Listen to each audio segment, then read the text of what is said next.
Yo, what's going on guys, it's Cynnnical, and today for you guys I'm bringing you my analysis towards the brand new Kingdom Hearts 2.8 trailer that we of course got at Jump Festa. So obviously part of this trailer there was some Kingdom Hearts 3 towards the end, and I kind of prioritized Kingdom Hearts 3 over the 2.8 stuff, but now it's finally time to sit down and look through the 2.8 trailer. I think there's quite a few different interesting things in this trailer to talk about, in amongst 0.2 Birth by Sleep, Kingdom Hearts Key back cover, as well as Dream Drop Distance HD. So hopefully you guys enjoyed today's video, and let's get on with it. The trailer starts off with some new Kingdom Hearts 0.2 Birth by Sleep footage. We are in a familiar place, and that is of course Yen Sid's tower. I have to say that the detail of the room is really nice, but we'll get into that a little bit later on. We instantly see three familiar faces who are Mickey, Kairi, and Riku. This is our first time seeing these three running on the Unreal 4 engine. We hear a voice speaking in this scene, and that is Yen Sid. Yen Sid is explaining the upcoming battle between the 7 Guardians of Light and Xehanort with his 13 Darknesses. It appears that Yen Sid is explaining the importance of gathering the 7 Guardians of Light in order to stop Xehanort and protect the 13 Pure Lights, which are the 7 Princesses of Heart. Yen Sid goes on to explain that it is time to bring forth Ventus, Terra, and Aqua, which implies that these three will most likely be Guardians of Light in Kingdom Hearts 3. Mickey then nods at Yen Sid to show that he understands the situation, and explains to Riku and Kairi that he met Aqua some time ago in the Realm of Darkness. It's currently unclear whether Mickey left her there for good reason or not, but there obviously must be some kind of purpose behind it.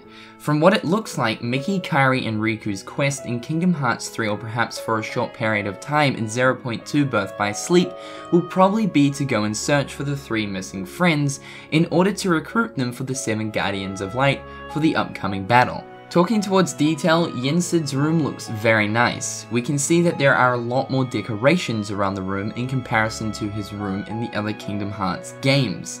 In the trailer, we can see a staff mounted on the wall. In the other games, the staff is actually not present.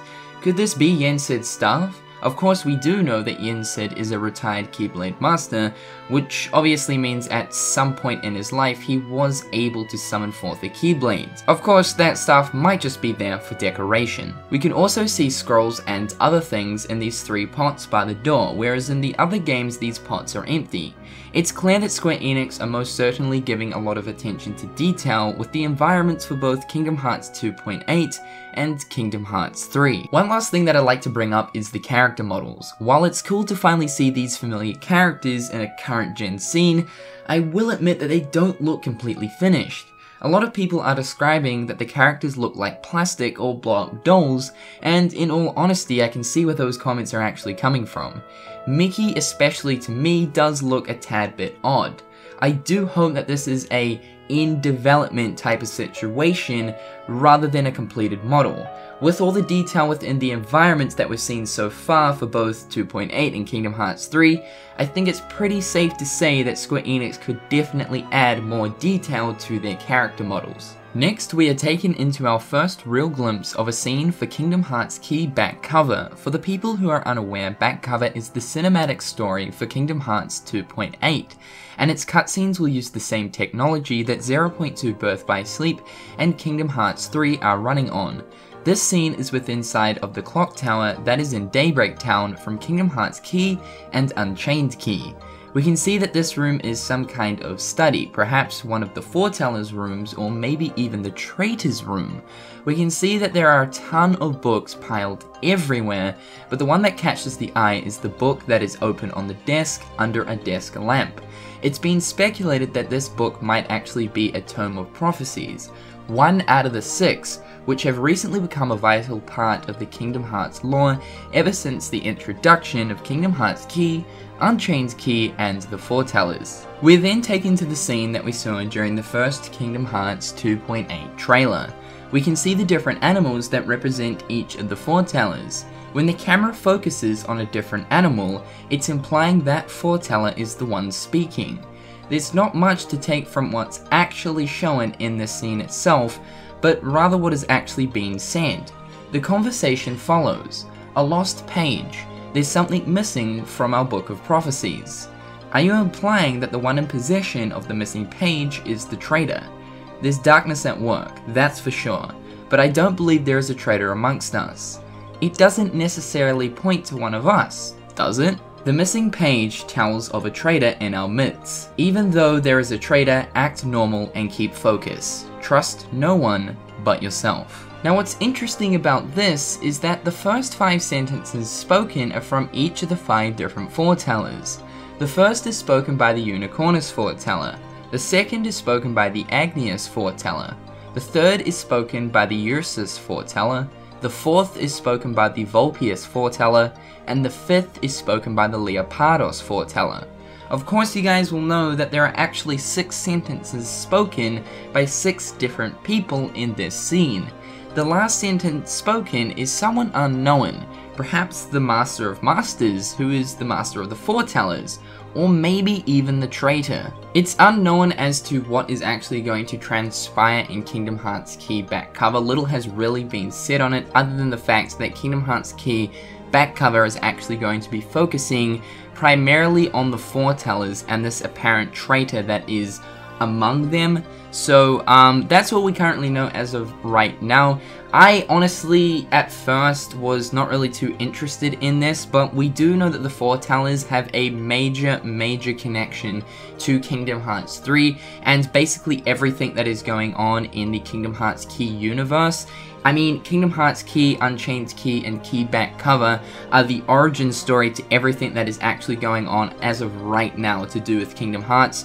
So, from my perspective, I say definitely be interested in Kingdom Hearts Key back cover because it is going to connect very strongly to the current lore of Kingdom Hearts, and I would say that you probably don't want to miss out too much with what's going on in Kingdom Hearts Key back cover so that you can fully understand everything that is going to transpire in Kingdom Hearts 3. And lastly, we of course are taken into Kingdom Hearts Dream Drop Distance HD. Now, to be fair, there's really not too much to talk about with this segment of the trailer because it's not really new stuff per se. Of course, Dream Drop Distance is a game that we already currently have for the 3DS. This is just simply an HD remaster, or so kind of Square Enix have described. It's more so kind of a remake for the PlayStation 4. Now, don't get me wrong, I am extremely excited for Dream Drop Distance HD.